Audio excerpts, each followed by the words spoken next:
Hello दोस्तों, आप लोग कैसे हैं। तो दोस्तों आज हम लोग बात करेंगे सीटेट एसएसटी पेपर 2 के बारे में, ठीक है ना।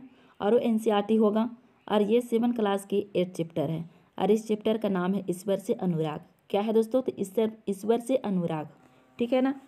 जैसे कि हम लोगों को पढ़ाई किए हैं कौन सी, तो प्रीवियस ईयर का क्वेश्चन भी चल रहा है और एनसीईआरटी बुक से भी चल रहा है, यानी प्रीवियस ईयर का क्वेश्चन से भी हम लोग को कंप्लीट कर रहे हैं और एनसीईआरटी बुक से भी कंप्लीट कर रहे हैं। यानी कंटेंट को जानने के लिए हम लोगों को प्रीवियस ईयर क्वेश्चन भी पढ़ना है और फिर इसे कंसेप्ट क्लियर करने के लिए एनसीईआरटी बुक्स भी पढ़ना है।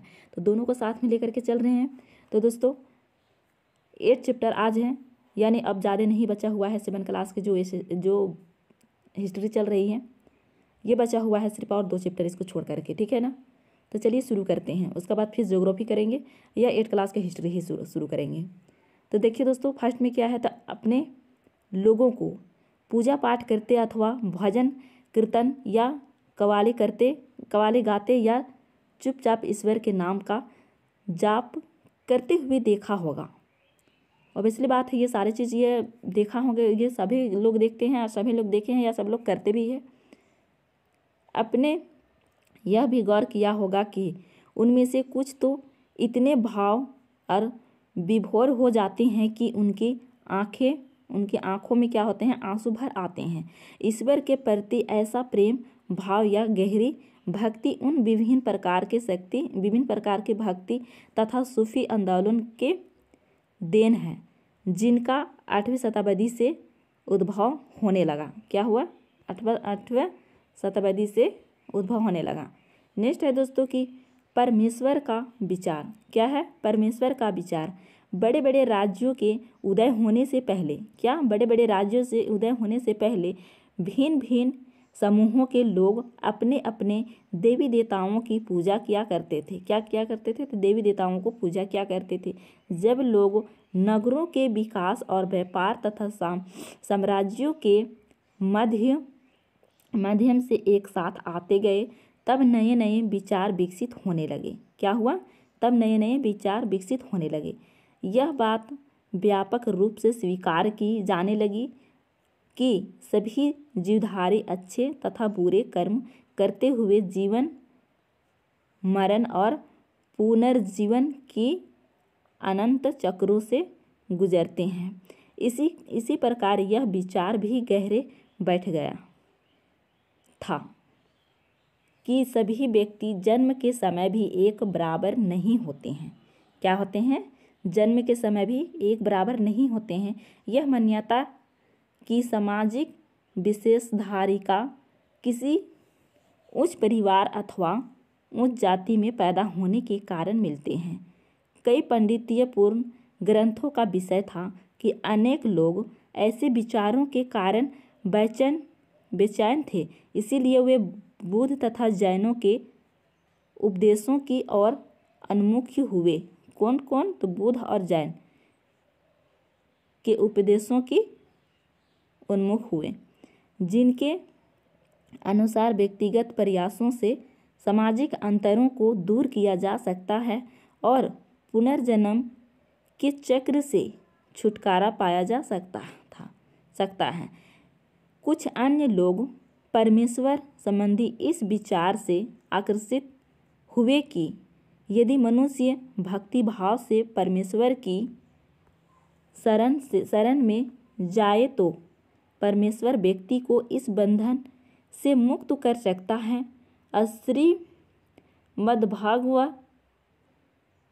भगवत गीता में व्यक्ति यह विचार सामान्य सन ईस्वी सन की प्रारंभिक शताब्दियों में लोकप्रिय हो गया था। विश्व धार्मिक अनुष्ठानों के माध्यम से शिव, विष्णु तथा दुर्गा को परम देवी देवताओं के रूप में पूजा जाने लगा। किसको किसको दोस्तों? तो शिव, विष्णु और दुर्गा को, ठीक है ना।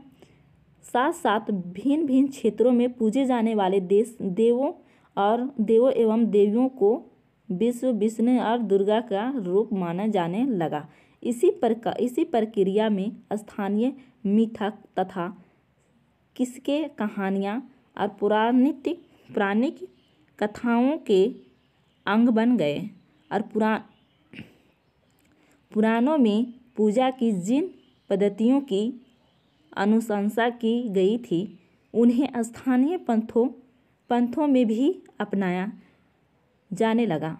आगे चलकर पुराणों में भी इस बात का उल्लेख किया गया कि भगवत भले ही किसी भी जाति पाति का हो, वह सच्ची भक्त से ईश्वर की कृपा प्राप्त कर सकता है। मतलब किसी भी जाति धर्म का हो, लेकिन सच्चे भक्त से ईश्वर की कृपा प्राप्त कर सकते हैं, ठीक है ना। फिर भक्ति की विचारधारा इतनी अधिक लोकप्रिय हो गई कि बौद्धों और जैन मतावलंबियों ने भी इस विश्वासों को अपना लिया। क्या अपना लिया दोस्तों। नेक्स्ट क्या है दोस्तों, तो नेक्स्ट है दक्षिण भारत में भक्ति का एक नया प्रकार या नयनार और अलवार। ये नयनार और अलवार, चलिए इसको अच्छा से थोड़ा सा देखते हैं, ठीक है ना। 7वीं से 9वीं शताब्दियों के बीच क्या हुआ, 7वीं से 9वीं शताब्दियों के बीच कुछ नए धार्मिक आंदोलन का प्रादुर्भाव हुआ।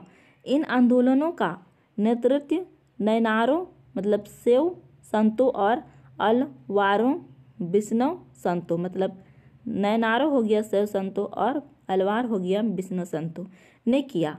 ये संत सभी जातियों के थे, जिनमें पुलैया और पनार जैसी अस्पष्टता समझी जाने वाली जातियों के लोग भी शामिल थे।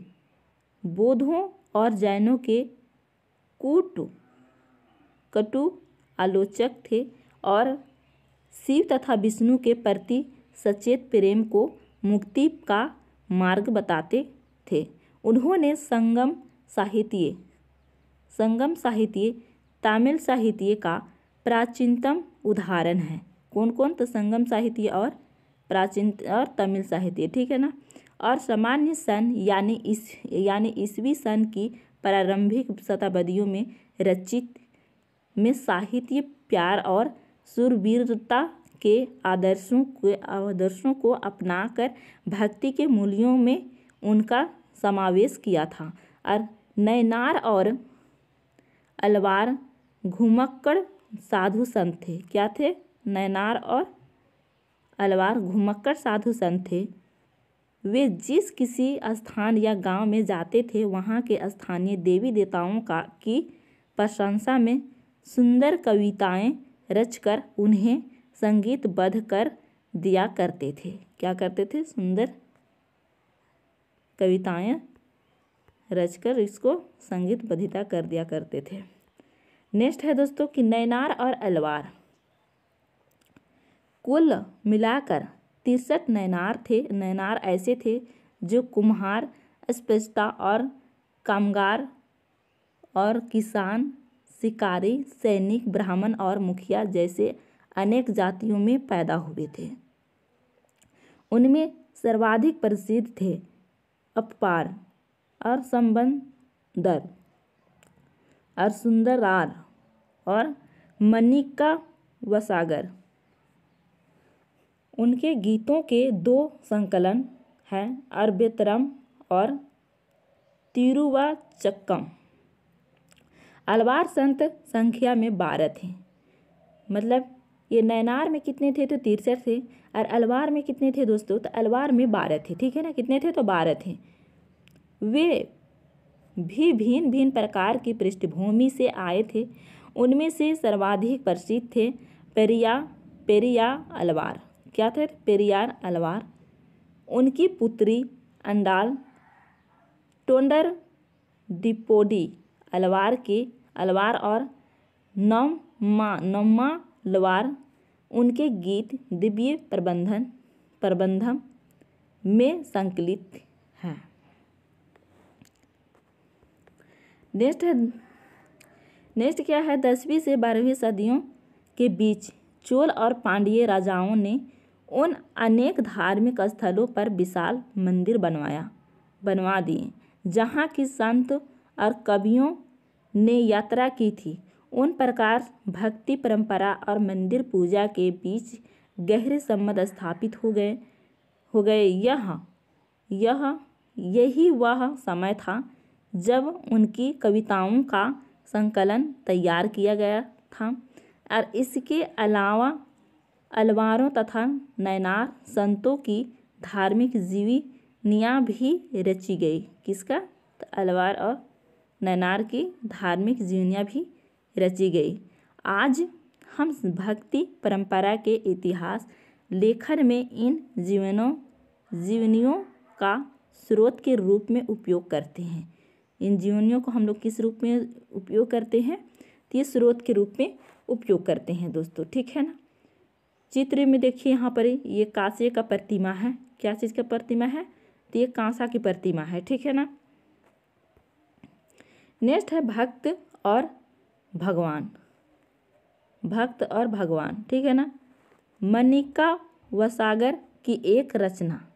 मेरे हाड़ मास के इस घृणित पुतले में तुम आए जैसे यह कोई सोने का मंदिर हो। मेरे कृपालु प्रभु, मेरे विशुद्धम रत्न, तुमने मुझे सांत्वना देकर बचा लिया। तुमने मेरा दुख, मेरा जन्म मृत्यु का कष्ट और माया मोह हर लिया और मुझे मुक्त कर दिया। ये ब्रह्मानंद है प्रकाश में मैंने तुम में शरण ली है। नेक्स्ट क्या है दोस्तों? तो नेक्स्ट है दर्शन और भक्ति। क्या है? दर्शन और भक्ति। भारत के सर्वाधिक प्रभावशाली दार्शनिकों में से एक शंकर का जन्म 8वीं शताब्दी में केरल प्रदेश में हुआ। कहाँ हुआ? तो केरल प्रदेश में हुआ। कब? तो 8वीं शताब्दी में, ठीक है ना।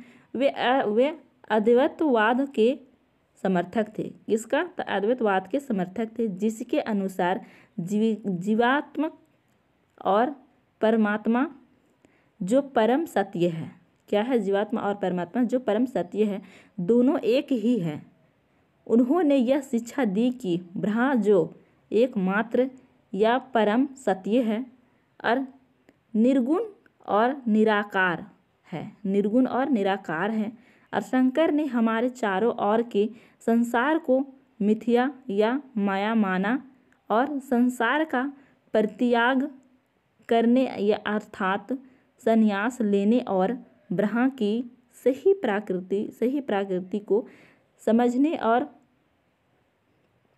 मोक्ष प्राप्त करने के लिए ज्ञान के मार्ग को अपनाने का उद्देश्य दिया। रामानुज 11वीं शताब्दी में तमिलनाडु में पैदा हुआ। कौन? तो ये रामानुज है जो तमिलनाडु में पैदा हुआ, लेकिन कब? तो 11वीं शताब्दी में, ठीक है। वे विष्णु भक्त अलवार संतों से बहुत प्रभावित थे। कौन सा भक्त दोस्तों? तो विष्णु भक्त से और ये अलवार संतों से।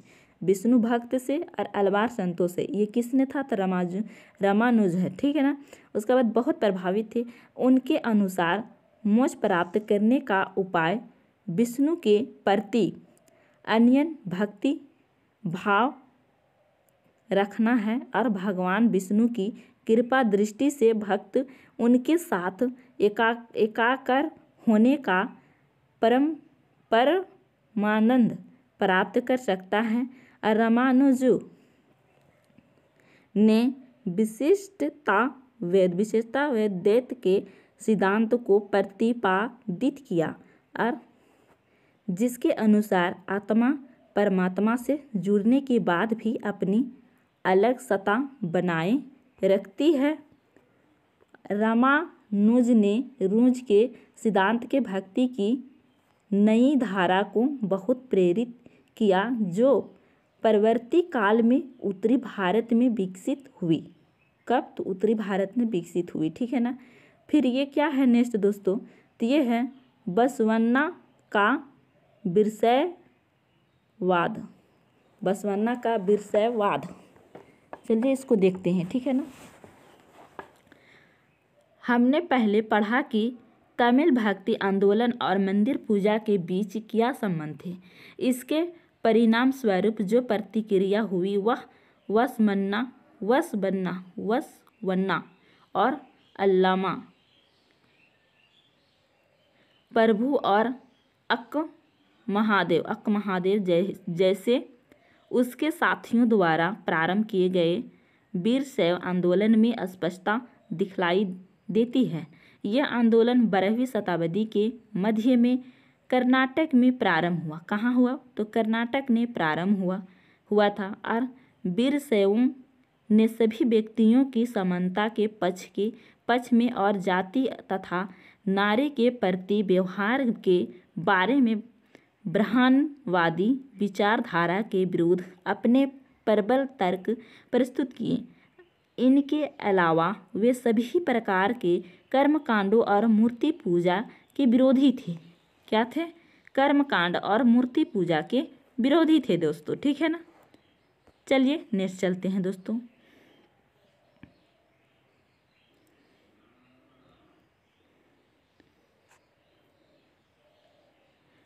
नेक्स्ट क्या है? तो यहाँ पर देखिए, महाराष्ट्र के संत 13वीं से 17वीं शताब्दी तक महाराष्ट्र के आंदोलन अनेकानेक क्या है? महाराष्ट्र के अनेकानेक संत कवि हुए, जिनके सरल मराठी भाषा में लिखे गए। कौन भाषा में? तो मराठी भाषा में लिखे गए और गीत आज भी जनमन को प्रेरित करते हैं। उन संतों में सबसे महत्वपूर्ण थे कि ज्ञानेश्वर, नामदेव, एकनाथ और तुकाराम। कौन? तो ज्ञानेश्वर, राम, एकनाथ और तुकाराम तथा सुखुबाई जैसी स्त्रियां थीं। और ये चोखा मेला का परिवार जो अस्पष्टता समझी जाने वाली महार जाति का था। क्या था? अस्पष्टता समझी जाने वाली महार जाति का था। ठीक है। भक्ति की यह क्षेत्रीय परंपरा पढ़कर पूर्व में विठल विष्णु का एक रूप पर और जन मन के हृदय में विराजमान व्यक्तिगत देव ईश्वर संबंधित विचारों पर केंद्रित थी। ठीक है ना। इन संत कवियों ने सभी प्रकार के कर्मकांडों पर पवित्रता के ढोंगों और जन्म पर आधारित सामाजिक अंतरों का विरोध किया। जहाँ तक कि उन्होंने संन्यास के विचार को भी ठुकरा दिया और किसी भी अन्य व्यक्ति की तरह रोजी रोटी कमाते हुए परिवार के साथ रहने और विनम्रता पूर्वक जरूरतमंद साथी व्यक्तियों की सेवा करते हुए जीवन बिताने को अधिक पसंद किया। उन्होंने इस बात पर बल दिया कि असली भक्ति दूसरों के दुखों को बांट लेना है। मतलब असली भक्ति क्या है? तो दूसरों को दुखों को बांट लेना है। मतलब जो दूसरों को दुख है उससे खुद से निपटा लेना है। ठीक है ना। इसने एक नए मानवतावादी विचार का उद्भव हुआ। कौन सा विचार का? तो मानवतावादी विचार का उद्भव हुआ। जैसे कि सुप्रसिद्ध गुजराती संत नरसिंह मेहता ने कहा था कि वैष्णव जन तो तने कहिए, पीर पराई जाने। अब ये नेक्स्ट क्या है दोस्तों?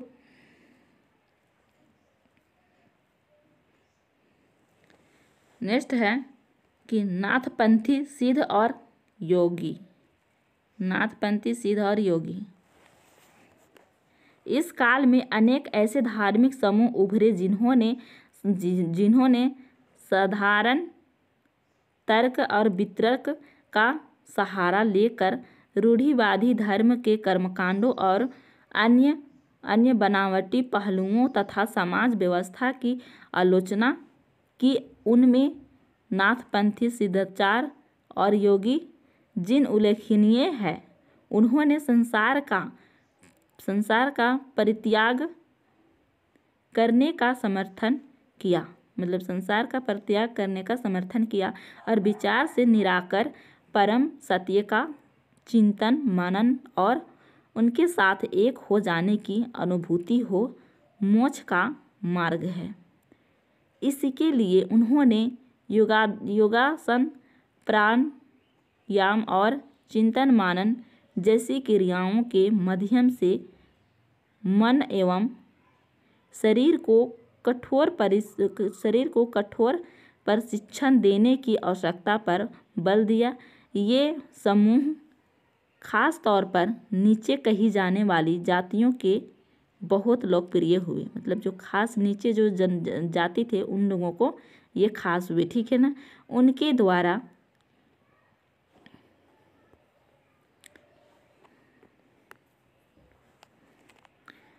द्वारा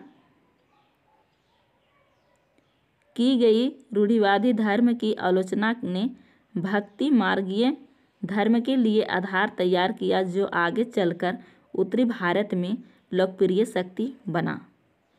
इस्लाम और सूफी मत क्या है, नेक्स्ट क्या है दोस्तों, तो इस्लाम और सूफी मत, ठीक है ना। संतों और सूफियों में बहुत अधिक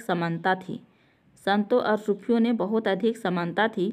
यहाँ तक कि यह भी माना जाता है कि उन्होंने आपस में कई विचारों का आदान प्रदान किया और उन्हें अपनाया। सूफी मुसलमान रहस्यवादी थे। वे धर्म के बाहरी अंडोरों के अस्वीकार करते हुए ईश्वर के प्रति प्रेम और भक्ति तथा सभी मनुष्यों के प्रति दयाभाव रखने पर बल देते थे।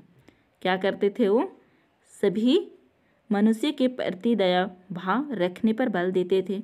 इस्लाम ने एकेश्वरवाद यानी एक अल्लाह के प्रति पूर्ण समर्पण का रूढ़ता से प्रचार किया और 8वीं और 9वीं शताब्दी में धार्मिक विद्वानों ने पवित्र कानून शरिया और इस्लामिक धर्मशास्त्र के विभिन्न पहलुओं को विकास किया और इस्लाम धीरे धीरे और जटिल होता गया। जब सूफियों ने एक अलग रास्ता दिखाया जो ईश्वर के प्रति व्यक्तिगत समर्पण पर बल दिया और सूफी लोगों ने मुस्लिम धार्मिक विद्वानों द्वारा निर्धारित विशुद्ध कर्मकांड और आचार संहिता को बहुत कुछ अस्वीकार कर दिया। वे ईश्वर के साथ ठीक उसी प्रकार जुड़े रहना चाहते थे जिस प्रकार एक प्रेमी दुनिया की परवाह किए बिना अपनी प्रियतमा के साथ जुड़े रहना चाहता है। संत कवियों की तरह सूफी लोग भी अपने भगवानों को व्यक्त करने के लिए काव्य रचना किया करते थे। गद्य में एक विस्तृत साहित्य तथा कई किस्से कहानियाँ इन सूफी संतों के इर्द गिर्द विकसित हुई। मध्य एशिया के महान सूफी संतों में गज़ाली रूमी, क्या है ये? गज़ाली रूमी और सादी के नाम उल्लेखनीय है। और नाथपंथियों और सिद्धों और योगियों की तरह सूफी भी यही मानते थे कि दुनिया के प्रति अलग नज़रिया अपनाने के लिए दिल को सिखाया पढ़ाया जा सकता है। उन्होंने किसी औलिया या पीर की देख रेख में जिक्र, नाम का जाप, चिंतन, समा, गाना और रक्स मतलब नृत्य और नीति चर्चा, सांस पर नियंत्रण आदि के जरिए प्रशिक्षण की विस्तृत रीतियों का विकास किया। और इस प्रकार आध्यात्मिक सूफी उस्तादों की पीढ़ियों और सिलसिलाओं का प्रादुर्भाव हुआ। इनमें से हर एक सिलसिला निर्देशों व धार्मिक क्रियाओं का थोड़ा बहुत अलग तरीका अपनाती थी। क्या करती थी? थोड़ा बहुत अलग तरीका अपनाती थी। जैसे कि आप यहाँ पर देख सकते हैं, ठीक है ना।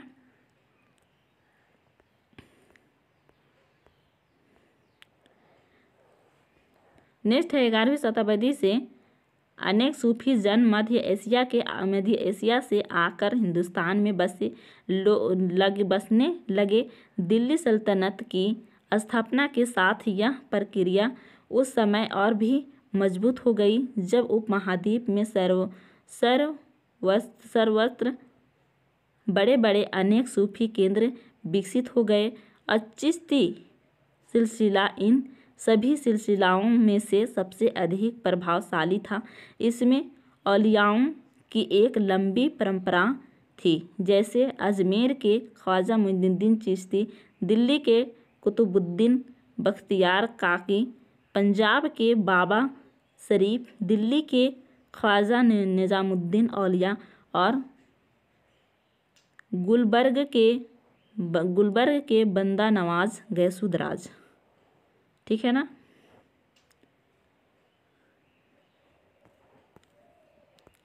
नेक्स्ट है कि सूफी संत अपने खनकाहों में विशेष बैठकों का आयोजन करते थे। दिखाई दे रहा है, ये आयोजन करते थे जहाँ सभी प्रकार के भक्तगण जिनमें शाही घरानों के लोग तथा अभिजात और आम लोग भी शामिल होते थे, इन खनकाहों में आते थे। वे आध्यात्मिक विषयों पर चर्चा करते थे और अपनी दुनियादारी की समस्याओं को सुलझाने के लिए संतों से आशीर्वाद मांगते थे अथवा संगीत तथा नृत्य के जलसों में ही शामिल होकर चले जाते थे। अक्सर लोग यह समझते थे कि सूफी औलियाओं के पास चमत्कारी शक्तियाँ होती है जिससे आम लोगों को बीमारियों और तकलीफ़ों से छुटकारा मिल सकता है और सूफी संत की दरगाह एक तीर्थ स्थल बन जाता था जहाँ सभी ईमान धर्म के लोग हजारों की संख्या में इकट्ठे होते थे, ठीक है ना। सभी पृष्ठभूमियों के भक्त सूफी दरगाहों पर जाते थे।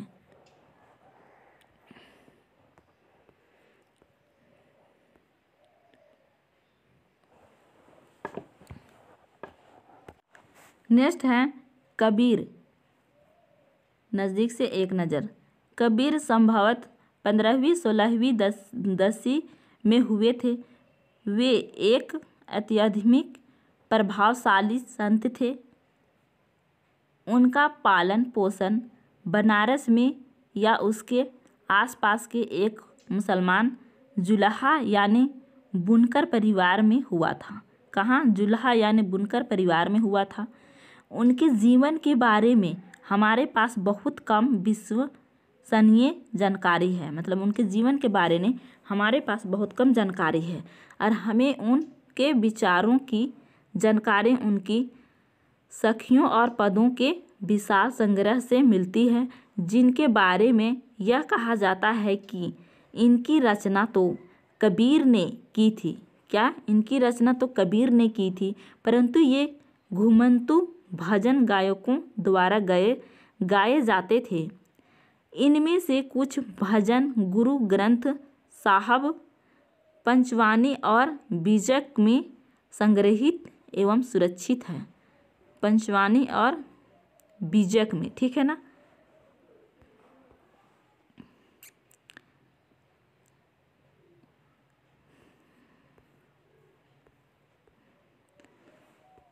कबीर के उपदेश पर मुख्य धार्मिक परंपराओं की पूर्ण एवं प्रचंड अस्वीकृति पर आधारित है। उनके उपदेशों में ब्राह्मणवादी हिंदू धर्म और इस्लाम दोनों की बाह्य अंडवर पूर्ण पूजा के सभी रूपों का मजाक उड़ाया गया है। उनके काव्य की भाषा बोलचाल की हिंदी थी जो आम आदमियों द्वारा आसानी से समझी जा सकती थी। उन्होंने कभी कभी रहस्यमयी भाषा का भी प्रयोग किया जिसे समझना कठिन होता है। कबीर निराकार परमेश्वर में विश्वास रखते थे।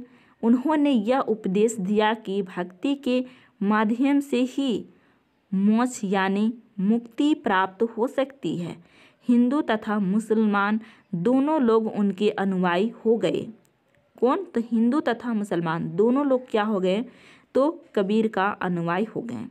बाबा गुरु नानक, अब यहाँ पर आ गया है बाबा गुरु नानक के बारे में, ठीक है ना दोस्तों। नज़दीक से एक नज़र देखते हैं। चलिए, कबीर की अपेक्षा बाबा गुरु नानक 1469 और 1539 के बारे में हम कहीं अधिक जानते हैं और तलवंडी पाकिस्तान में ननकाना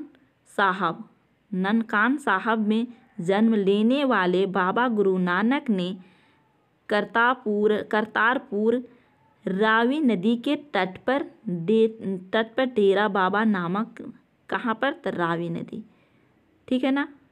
और ये तलवंडी कहाँ है? तो पाकिस्तान में है, ठीक है।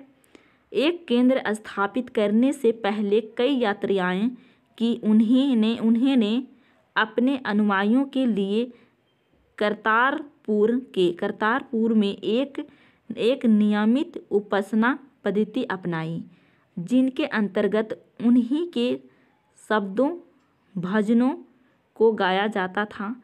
उनके अनुयायी अपने अपने पहले धर्म या जाति अथवा लिंग भेद को नज़रअंदाज करके एक सांझी रसोई में इकट्ठे खाते पीते थे। इसे लंगर कहा जाता था। इसे क्या कहा जाता था दोस्तों? तो इसे लंगर कहा जाता था, ठीक है ना। इसे लंगर कहा जाता था। बाबा गुरु नानक ने उपासना और धार्मिक कार्यों के लिए जो जगह नियुक्ति की थी उसे धर्मशाला कहा गया। क्या कहा गया? तो उसे धर्मशाला कहा गया दोस्तों, ठीक है ना। आज इसे गुरुद्वारा कहते हैं, मतलब पहले इसे धर्मशाला कहा गया और आज इसे गुरुद्वारा कहते हैं, ठीक है। 1539 में अपनी मृत्यु के पूर्व बाबा गुरु नानक ने एक अनुयायी को अपना उत्तराधिकारी चुना। इनका नाम लहना था। इनका नाम क्या था? तो लहना था दोस्तों, ठीक है ना। इनका नाम क्या था? तो लहना था। लेकिन ये गुरु अंगद के नाम से जाने गए, मतलब ये गुरु अंगद के नाम से जाने गए, ठीक है ना। गुरु अंगद नाम का एक महत्व यह था कि गुरु अंगद बाबा गुरु नानक के ही अंग माने गए, मतलब गुरु बाबा के ही अंग उनको माने गए।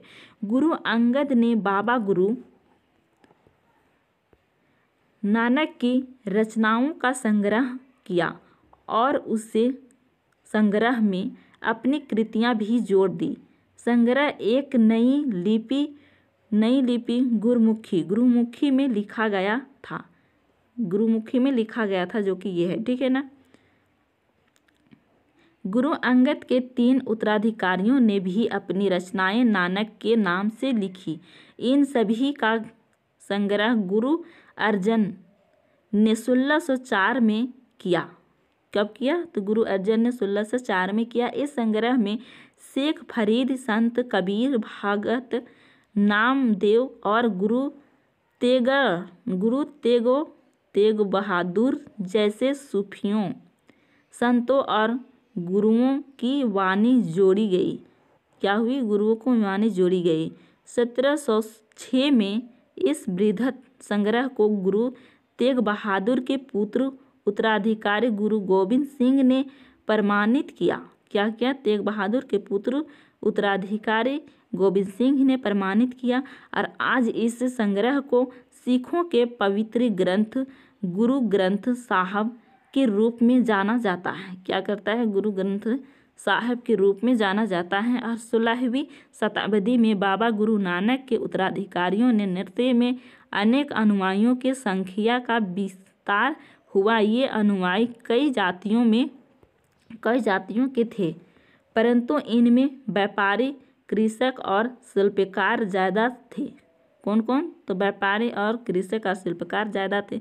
इसकी वजह यह हो सकती है कि बाबा गुरु नानक इस बात पर बल दिया करते थे कि उनके अनुयायी गृहस्थ हो और उपयोगी व उत्पादक पेशों से जुड़े हों। अनुयायियों से यह आशा भी की जाती थी कि वे नए समुदाय के सामान्य कोष में योगदान दें। 17वीं शताब्दी के प्रारंभ में केंद्रीय गुरुद्वारा हरमंदिर साहब स्वर्ण मंदिर के आसपास रामदासपुर शहर अमृतसर विकसित होने लगा। क्या हुआ? रामदासपुर शहर जो अभी अमृतसर विकसित होने लगा। प्रशासन में यह वस्तुत स्वायत्त था। आधुनिक इतिहासकार इस युग के सिख समुदाय को राज्य के अंतर्गत राज्य मानते हैं और मुगल साम्राज्य जहांगीर इस समुदाय को एक संभावित खतरा मानता था। क्या मानता था? तो एक संभावित खतरा मानता था। किसने? तो मुगल साम्राज्य के जहांगीर ने। ठीक है ना। उसने 1606 में गुरु अर्जन को मृत्युदंड देने का आदेश दिया। क्या क्या? 1606 में गुरु नानक को मृत्युदंड देने का आदेश दिया और 17वीं शताब्दी में सिख आंदोलन का राजनीतिकरण शुरू हो गया। क्या हो गया? राजनीतिकरण शुरू हो गया, जिसका दूरगामी परिणाम यह हुआ कि 1699 में गुरु गोबिंद सिंह ने खालसा के संस्था का निर्णय किया और खालसा पंथ के नाम से जाना जाने वाला सिख समुदाय अब एक राजनीतिक सत्ता बन गया। क्या हुआ? एक राजनीतिक सत्ता बन गया। 16वीं और 17वीं शताब्दियों के बदलती हुई ऐतिहासिक परिस्थितियों ने सिख आंदोलन के विकास को प्रभावित किया। शुरू से ही बाबा गुरु नानक के विचारों का सिख आंदोलन पर गहरा प्रभाव पड़ा। उन्होंने एक ईश्वर की उपासना के महत्व पर जोर दिया। क्या हुआ? एक ईश्वर की उपासना पर वो जोर दिया। उन्होंने आग्रह किया कि जाति, धर्म अथवा लिंग भेद मुक्त प्राप्ति के लिए कोई मायने नहीं रखते। उनके लिए मुक्ति किसी निष्कर्ष आनंद की स्थिति नहीं थी, बल्कि सक्रिय जीवन व्यतीत करने के लिए साथ में सामाजिक प्रतिबद्धता की निरंतर कोशिशों में ही निहित थी। अपने उपदेश के सारे लोग व्यतीत करने के लिए उन्होंने 3 शब्दों का प्रयोग किया: नाम, दान और नाम। नाम से उनका तात्पर्य सही उपासना से था और दान का तात्पर्य था दोस्तों कि दूसरों का भला करना। दान के प्राप्त क्या था? तो दूसरों को भला करना। ठीक है ना। और स्थान का तात्पर्य आचार विचार की पवित्रता, दूसरों पवित्रता। आज उनके उपदेशों के नाम जपना और कीर्त करना और वंड छकना के रूप में याद किया जाता है। ये अवधारणाएं भी उचित विश्वास और उपासना, ईमानदारी पूर्ण निर्वाह और साधनों को मिल बांट कर प्रयोग करना, यदि कि दूसरों की मदद के महत्व को रेखांकित करती है।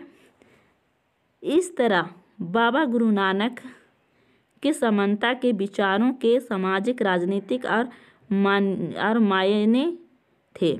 शायद इसी बात से हमें बाबा गुरु नानक और उनके अनुयायियों के इतिहास और कबीर, रविदास एवं दादू जैसे संतों की उनके अनुयायियों जिनके विचार बाबा गुरु नानक के विचारों के काफ़ी करीब थे, ये इतिहास में फ़र्क को समझने में मदद मिलती है। क्या होती है, इतिहास में समझने में मदद मिलती है।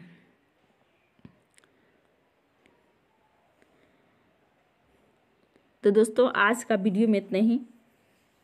अगर वीडियो अच्छा लगा हो तो लाइक शेयर और कमेंट करके ज़रूर बताइएगा। और जो चैनल को सब्सक्राइब नहीं किए हैं चैनल को सब्सक्राइब कर लीजिएगा, क्योंकि ऐसी वीडियो हमेशा मिलती रहेगी। एग्जाम से पहले तक आपको प्रीवियस क्वेश्चन भी कंप्लीट हो जाएगा और ये एनसीईआरटी जो सीरीज चल रहा है वो भी कंप्लीट हो जाएगा और आप लोगों को तैयारी अच्छी तरह से हो जाएगा।